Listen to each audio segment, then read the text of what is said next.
नाथ सकल संपदा तुम्हारी, मैं सेवक समेत सुत नारी। इंसानों की प्रवृत्ति एवं दिमागी संरचना इस प्रकार की है कि जो वो देखता है, सुनता है, उसको सीखने की कोशिश करता है, अपने जीवन में उसका अनुसरण करता है। नमस्कार बंधुओं, मित्रों, आपने फिल्म अर्थात रंगमंच का आनंद तो लिया ही होगा और आप सभी ने अपने जीवन काल में कम से कम एक बार मिस्टर इंडिया फिल्म भी अवश्य ही देखी होगी। उस फिल्म में एक खलनायक का चरित्र था, मोगेम्बो, जिसके साम्राज्य में उसके सभी नुमाइंदे उसके आदेश का पालन मरते दम तक करते थे। जब वह अपने सिंहासन पर बैठता था तो सभी उसके आगे सर झुकाते थे और एक बहुत ही मशहूर डायलॉग बोलते थे, हेल मोगेम्बो।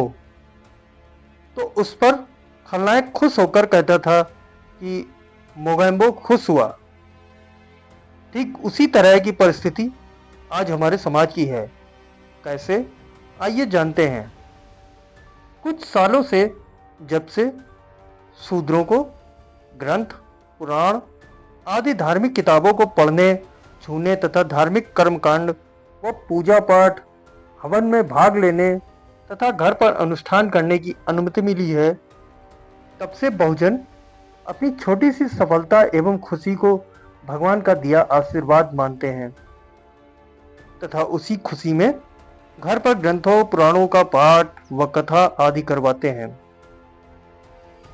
ऐसे ही कुछ दिन पहले की बात है, एक हमारे सज्जन जो कि मेरे घर से 2 गली छोड़कर रहते हैं, उनके यहाँ एक पुत्र का जन्म हुआ।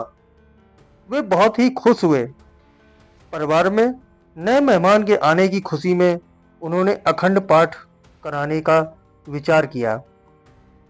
इसलिए उन्होंने बकायदा एक ब्राह्मण देव को घर बुलाया, पूरे विधि विधान तथा पंडित जी के कहे अनुसार अखंड पाठ की तैयारी की, माइक एवं बड़े बड़े साउंड का इंतजाम किया ताकि अधिक से अधिक लोग इस कथा को सुनकर उसका लाभ उठा सकें। पंडित जी ने कथा का आरंभ किया। चूंकि वे हमारे घनिष्ठ मित्र थे तो उन्होंने मुझसे आने का विशेष आग्रह किया। मैं भी जिज्ञासावश उनके इस आग्रह को टाल न सका और मैं भी उनकी खुशी में शामिल होने के लिए उनके घर गया। पंडित जी अपने ऊंचे से आसन पर बैठकर बहुत ही मन लगाकर चौपाइयां बोल रहे थे। परिवार एवं आस पड़ोस के लोग नीचे बैठकर बड़े ही भक्ति भाव से कथा एवं चौपाइयों को सुन रहे थे। मैंने भी थोड़ी देर खड़े होकर कथा को बहुत ध्यान से सुना और थोड़ी देर बाद मैं घर वापस आ गया। रात भर यही कार्यक्रम चलता रहा। आवाज बहुत तेज होने के कारण मुझे भी नींद नहीं आई। तभी मैंने गौर किया कि चौपाई की प्रत्येक 2 पंक्तियों के बाद पंडित जी सभी से 2 लाइनें दोहराते थे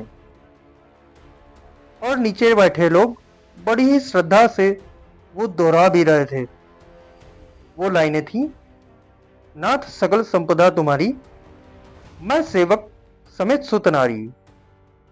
वैसे तो अधिकतर लोग इन पंक्तियों को अक्सर कथाओं में सुनते ही होंगे और कईयों को तो ये चौपाई कंठस्थ भी होगी।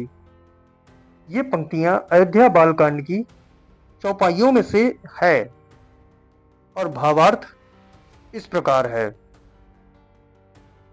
अंत में जब ब्राह्मण विश्वामित्र जी ने विदा मांगी, तब राजा प्रेम मग्न हो गए और पुत्रों सहित आगे खड़े हो गए। वे बोले, हे नाथ, यह सारी संपदा आपकी है। मैं तो स्त्री पुत्रों सहित आपका सेवक हूं। और ब्राह्मण देव के सामने नतमस्तक हो जाते हैं। तो ये तो था कथा कहानियों के अनुसार पंक्तियों का अर्थ। अब देखते हैं कि इन पंक्तियों से पूर्णतः लगभग समान वक्तव्य का विस्तृत रूप से वर्णन कहाँ और किस रूप से मिलता है। यदि आप मनुस्मृति को उठाकर देखेंगे तो उसकी नियमावली में आप पाएंगे कि पहले नियम बनाया गया था कि शूद्रों के द्वारा मेहनत से कमाए गए धन अर्थात संपदा पर ब्राह्मण विश्वास पूर्वक कब्जा कर सकता है, क्योंकि शूद्र सभी उच्च वर्गों का दास है। उसकी कमाई पर उसके मालिक का अधिकार होता है। शूद्रों की स्त्रियों से द्विज जाति अर्थात ब्राह्मण, क्षत्रिय एवं वैश्य तीनों ही विवाह कर सकते हैं।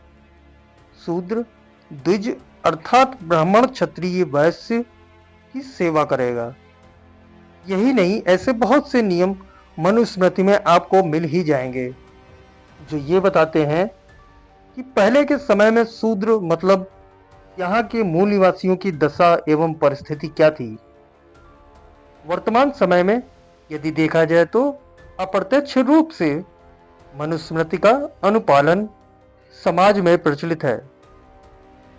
जैसे फिल्म में डायलॉग हेल मोगेम्बो खलनायक के नुमाइंदों के लिए दास के रूप में लेने वाले वचन के लिए प्रयुक्त किया गया था, उसी प्रकार ऐसा प्रतीत होता है मानो उपर्युक्त चौपाई को ब्राह्मण अन्य लोगों से बार बार दोहरवा कर अपनी सत्ता पर काबिज होने का एहसास करता है।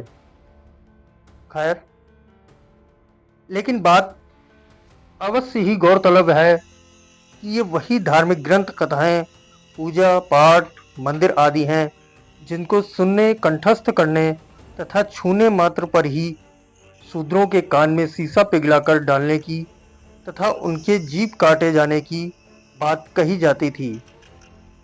यही नहीं, उनके शरीर को चीरने की भी बात लिखी गई। यदि आप अंधभक्ति, अंधश्रद्धा, धर्मवाद, वर्णवाद को त्याग कर वैज्ञानिक एवं तर्कशील विचारों को अपनाते हैं और विचार करते हैं, समझते हैं, तो ही आप धर्म में कहे जाने वाले प्रत्येक वक्तव्य की काल्पनिकता को जान सकते हैं, परख सकते हैं। मानसिक गुलामी का आधार ही अंधविश्वास, आस्था एवं डर होता है। बस तय हमें करना होता है कि हम किस मार्ग का अनुसरण कर रहे हैं। क्या हम तथ्यों, प्रमाणों के साथ सत्य को अपनाने की क्षमता रखते हैं, या आपने किसी के काल्पनिक विचारों एवं सोच को किताबों, संगीत या गायन के माध्यम से सुना या पढ़ा तो आपने उसे बिना जांचे परखे अपनाने का प्रण कर लिया, वो भी मात्र इसलिए कि ये धर्म में लिखा है। विचार अवश्य ही करिए। धन्यवाद। जय संविधान, जय मूल निवासी।